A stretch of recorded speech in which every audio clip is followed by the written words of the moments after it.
Students, आज पुनः अपने नए वीडियो के साथ आपको मैं जो बता रहा था क्रियात्मक समूह की चर्चा हो रही थी। आज हम बताएंगे आपको एनहाइड्राइड के बारे में।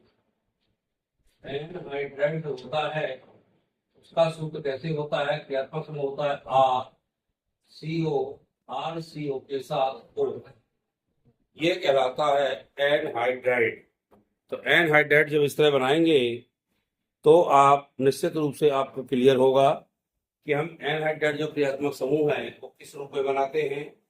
एनहाइड्राइड यदि इस तरह से लिखते हैं तो यदि हम आर के स्थान में कोई मूलक लगाते हैं तो मूलक जब लगाएंगे तो मान लीजिए हमने यहाँ CH3 लगाया, ये CO है, इस तरह भी CO के साथ वो लगाएंगे, ये आपका ये कहलाता है एसिटिक एनहाइड्राइड। इसको इस तरह से लिख सकते हैं और CH3CO का होल ट्वाइस को भी लिख सकते हैं। यदि इस तरह से लिखें तो भी हमारा सही है। और इसका नाम जो पढ़ते हैं वो होता है एसिटिक एनहाइड्राइड। क्या होता है? एसिटिक एनहाइड्राइड कहलाता है ये।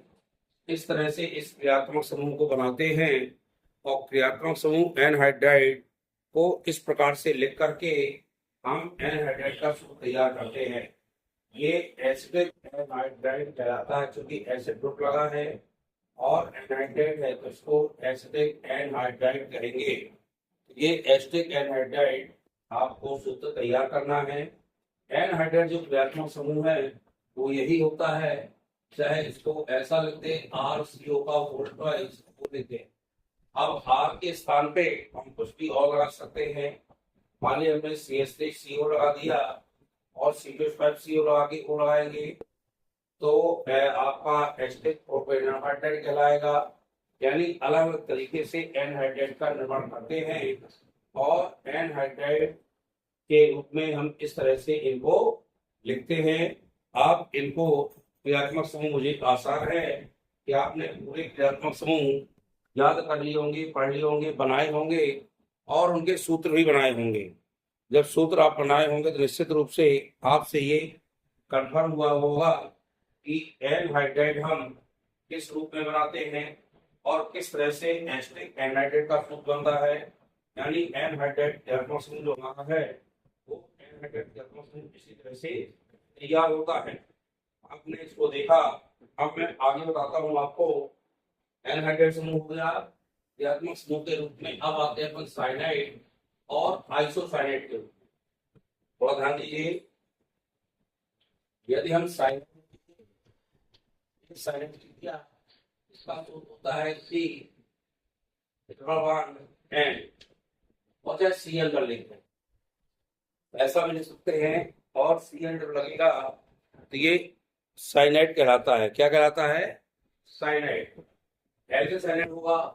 अब हमने CH3Cl लिख दिया, C2H5Cl लिख दिया, C3H7Cl लिख दिया, C6H5Cl लिख दिया। तो इनके नाम पर देख लें। सबसे पहले चूंकि मेथल के साथ लगा है साइनाइड तो इसको हम मेथल साइनाइड कहेंगे। यानी सबसे पहले जो मूलक होगा, मूलक का नाम लिखेंगे और मूलक के नाम के बाद हम साइनाइड ग्रुप लगाएंगे। और साइनाइड ग्रुप क्योंकि Cl लगा है इसलिए साइनाइड ग्रुप लगाते हैं। इसमें हमने देखा तो मेथिल लगा है, यहाँ लिखेंगे मेथिल। और क्योंकि ये साइनाइड है तो साइनाइड लिख देंगे। इसका नाम बनेगा मेथिल साइनाइड। यहाँ ग्रुप एथिल लगा है तो नाम एथिल आएगा और एथिल में इसमें साइनाइड लगाना पड़ेगा। ये चूंकि प्रोपिल सदस्य है तो प्रोपिल में साइनाइड लगाएंगे। ये आपका बेंजीन या फेनिल समूह है तो इसका नाम होगा फेनिल साइनाइड। फेनिल भी कह सकते हैं और इसको बेंजीन भी कह सकते हैं। हम चाहे बेंजीन कहें और चाहे फेनिल कहें, इस रूप से इसको हम आसानी से इसका नामकरण कर सकते हैं। ये मेथिल साइनाइड CH3 लगा है, इस तरह से कोई भी आ जाए। आगे मान लो हमने C4H9 लिख दिया, Cl, इसका नाम क्या बन जाएगा? ये ब्यूटिल सदस्य लगा है और यहाँ साइनाइड लगा देंगे, ये ब्यूटिल साइनाइड बन जाएगा। इस हिसाब से हम साइनाइड समूह को इस प्रकार से लिखते हैं और साइनेट समूह हमारा इस प्रकार से तैयार होता है। ये साइनेट की आप सूत्र लिख लें और साइनेट की सूत्र लिखने से आप इस तरह से साइनेट के समूह बनाएंगे। अब हम चलते हैं आइसोसाइनेट। अभी आपने लिखा साइनाइड, अब मैं आपको बता रहा हूँ आइसोसाइनेट।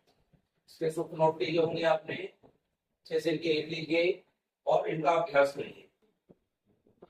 अब इसके सामने मान लो क्या आइसो, आइसो के लिए एन के साथ ऊपर होता है, एन सी लगता है और ये कहलाता है आपका आइसोसाइनेट। आइसो लग जाएगा। मान लीजिए हमने यहाँ पे CH3 NC लिखा, C2H5 NC लिखा, C6H5 NC लिखा, C4H9 NC लिखा, C5H11 NC लिखा, C3H7 NC लिखा। तो इनके नाम थोड़ा सा ध्यान दीजिए, क्योंकि पहला चूंकि मेथल है तो मेथल के साथ आइसो लगेगा, आइसो मूलक लिखना पड़ेगा हमें और इसका नाम बनेगा मेथल। तो लिखेंगे ही एनसी में हमें आइसोसाइनेट ढूंढना है, सुना है आइसोसाइनेट, ये मेथल आइसोसाइनेट होगा। क्योंकि यहाँ पे एथल है तो नाम बनेगा एथल और यहाँ हो जाएगा आइसोसाइनेट। बेंजीन एथल आइसोसाइनेट हो गया।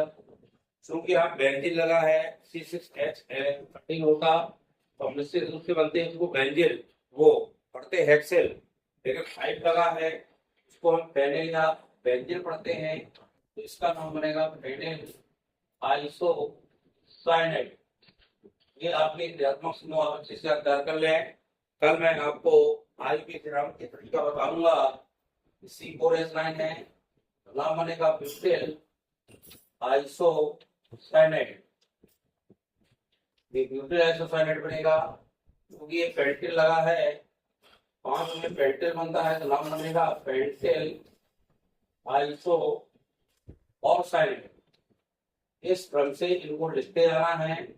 और ये चूंकि प्रोपेल है C3H7 में तो लिखेंगे प्रोपेल आइसोसाइनेट। नोट करें इनको, आप इनको नोट करेंगे, पढ़ेंगे बार बार तो आपसे सूत्र बनने लगेंगे। सूत्र में कहीं आपका रटने का काम नहीं रहेगा और ना ही आपको इनको रटना है, सिर्फ आपको पढ़ना भर है। यदि इनके मूलक का नाम और एनसी मीन्स आइसोसाइनेट का नाम पता होगा तो आप इनको आसानी से सूत्रों को लिख सकते हैं। ये आप मैंने साइनेट को CN बताया और आइसोसाइनेट को मैंने क्या बता दिया आपको। आइसोसाइनेट मीन्स होता है क्या, आइसोसाइनेट NC होता है। इस प्रकार से आपको इनके नाम करना है। एमीन मैंने आपको बताया है। आप चलते हैं एमीन में। एमीन में बता चुका हूँ NH2 लगता है। क्या लगता है? NH2। आप देखिए इस बात करें एमीन की, एमीन में लगता है RNH2। इसका चले तो इसमें CH3ClH2 लगाएंगे तो मेथल एमीन बनेगा। क्या बनेगा? Methyl amine. C2H5NH2 लगाएंगे। लिख लीजिए, इसमें लिखे हुए आप, इसलिए सुना नहीं मैंने, आप बंद नहीं किया। मेथल एमीन C3H7NH2, इसका नाम बनेगा प्रोपेल एमीन। क्या बनेगा? Propel amine. और इसी क्रम में C4H9NH2 बनेगा ब्यूटिल एमीन। आफ्टर इनको सबको नोट कर लीजिए।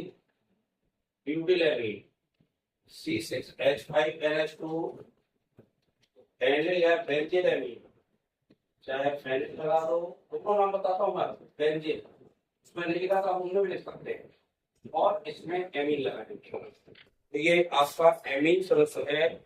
यदि एमीन में अंत में हमने NH2 देखा है तो निश्चित रूप से हमें NH2 के साथ एमीन जोड़ देना है। ये चूंकि आइसोसाइनेट थे, इसके पहले मैंने आपको साइनेट बताया है और ये आपको एमीन बता रहा हूँ। NH2 लगेगा तो एमीन कहलाता है। क्या कहलाता है? एमीन। अब मैं आपको एक बताता हूँ एमाइड। पहले इनको नोट कर लीजिए अच्छे से। इनको नोट करने के बाद इनको आपको अच्छे से देखना है और देख करके इनको समझना है, समझ कर लिखना है। जब आप 2-4 बार इनका अभ्यास करेंगे नाम लिखेंगे तो निश्चित रूप से आपसे ये अच्छे से बनने लगेंगे। इनको आप देखिएगा, आइसोसाइनेट आपने लिख लिया होगा, आइसोसाइनेट में दिखाई देता हूँ, ये आइसोसाइनेट हुआ है आपके पूरे। बगल में आपके एमीन लिखे हैं, इनको भी नोट कर लें। एमीन अभी मैं बता नहीं रहा हूँ। आगे चले एमाइड, इसी से मिलता जुलता है एमाइड क्या कहलाता है, यहाँ CONH2 आएगा, CONH2 कहलाता है एमाइड। क्या कहलाता है, एमाइड कहलाता है। इसके लिए हमें यदि हम यहाँ H लगा दें, CONH2 लगा दें, मैंने आपको ध्यान कि H को क्या बनाया था, फार्म, इसका नाम बन जाएगा फार्मामाइड। क्या नाम बन जाएगा, ये थोड़ा सा अच्छे से पढ़ना पड़ेगा, क्योंकि SCO को मैंने फार्म बताया था, जिस फार्मेट बताया था फार्मल्डिहाइड बताया था, इसी तरह से ये फार्मामाइड के नाम से जाना जाएगा। यदि हम इसे CH3CONH2 लगा दें, CH3CO को बताया तो मैंने एसिड पढ़ते हैं, क्या पढ़ते हैं, एसिड, तो इसका नाम होगा एस्टामाइड। इसमें 2 कार्बन है, एस्टामाइड इसका नाम होगा, तो एस्टामाइड के नाम से भी इसको हम जानते हैं। यदि हम यहाँ पे CH5 लगा दें और CH5 के साथ CONH2 लगा दें, CONH2, अब ये 2 है, एक कार्बन ये है, कितने कार्बन हो गए, 3 कार्बन में ग्रुप बनता है और इसका नाम पढ़ेंगे प्रोपियानामाइड। प्रोपियानामाइड, ये प्रोपियानामाइड होगा। इस तरह से इनके नाम नोट कर ले, फार्मेमाइड, एसेटामाइड। एसेटामाइड यदि एक साथ लिखेंगे तो नाम मिल जाएगा एसिटामाइड, CH5CO लिखेंगे तो बनेगा फार्मामाइड। ये आपको अच्छे से इनको देखें और इस तरह से देखेंगे तो निश्चित रूप से आपके सभी फार्मूला अच्छे से बनने लगेंगे। और फार्मूला बनने से मतलब हमारा ये है कि आप फार्मूला समझ जाएंगे, तो इस प्रकार से आप बहुत सारी चीजों को आगे जो मैं पढ़ाने जा रहा हूँ, आपके नामकरण के नियम, IUPAC नाम, वो आपसे अच्छे से बनेंगे और इनको समझ भी पाएंगे।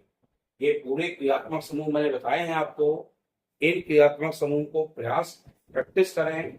आपने लिखे होंगे तो पूरे क्रियात्मक समूह को एक बार लिखें, सबके फार्मूला समान सूत्र लिखें और समान सूत्र लिखने के बाद आप इनके क्रम से मूलक लगा करके सबके सूत्र बनाएं। जहां पर कोई समस्या हो कमेंट करके पूछें, कमेंट करके पूछेंगे तो मैं उनको दोबारा बताऊंगा। निश्चित रूप से आपने कहावत भी सुनी होगी कि करत करत अभ्यास के जड़मत होत सुजान, रसरी आवत जात ही सिल पर होत निशान। निश्चित रूप से बार बार अभ्यास करने से, जब जैसे पत्थर पर बार बार रस्सी आती तो पत्थर पर भी निशान पड़ जाते हैं, इसी प्रकार से यदि आप कोई चीज को बार बार पढ़ेंगे तो ऐसा नहीं है कि आपसे नहीं बनेंगे, आप उनको बनाएंगे तो बहुत अच्छे से बनाएंगे और पढ़ पाएंगे, समझ पाएंगे। आप इनको प्रयास करें बनाने का, जितना प्रयास करेंगे उतने ही ज्यादा आपसे बनेंगे। तो हमारा ये विश्वास है कि आप इनको प्रयास करेंगे और हमारे जितने वीडियोस पड़े हैं तो आप उनको देखें। आपने नोट नहीं कर पाए तो पुनः शुरू से वीडियो देखें, उन चीजों को नोट करें। पूरे क्रियात्मक समूह बताए मैंने, मूलकों के नाम बताए हैं शुरू के वीडियो में, उनको आप लिखें और जब उनको आप लिख लेंगे तो आपसे ये चीजें बनेंगी। लिख करके लिखना नहीं है, लिख कर रखना नहीं है, उनका अभ्यास करना है। जब आप इनका अभ्यास करेंगे तभी आप इनको बना पाएंगे। यदि अभ्यास नहीं करेंगे तो ये आप बहुत अच्छे से नहीं बना सकते। एमीन भी आपने लिख लिया होगा, अब चाहे वो एमीन आए चाहे एमाइड आए, आपको ये अच्छे से बनाना है। ये एमाइड भी आपने लिखा होगा, ये आप लिख लीजिए, नोट कर लीजिए। और जब इनको नोट करेंगे तो नोट करके उनका अभ्यास करें, क्रियात्मक समूह को लिख कर रखें और उसका स्वयं अभ्यास करें। जो ना बने उसको तुरंत कमेंट करके मुझको बताएं। उस चैप्टर को मैं पुनः एक बार बताऊंगा, तो जब पुनः बताऊंगा तो आपको चीज समझ में आएगी और जब समझ पाएंगे तो निश्चित रूप से आप उसको लिखेंगे। आप इन चैप्टरों को देखिए, मेरे पूरे वीडियोस देखें, शुरू से देखें, जिन्हें नहीं देखे वो स्टार्टिंग से देखें। पूरे वीडियोस यूट्यूब में पड़े मेरे नीलेश कुमार गुप्ता के नाम से, उन वीडियोस को देखते जाएं, अभ्यास करते जाएं और उनको बनाते जाइए। जब इनको बनाएंगे, अभ्यास करेंगे तो निश्चित रूप से आप इसको अच्छे समझ पाएंगे और इन वीडियोज को आप लाइक करिएगा, शेयर करिएगा और मेरे चैनल को सब्सक्राइब करें, अपने दोस्तों को भेजें, सब मित्रों को भेजें, जिससे वो सब लोग इसको देख सके। धन्यवाद।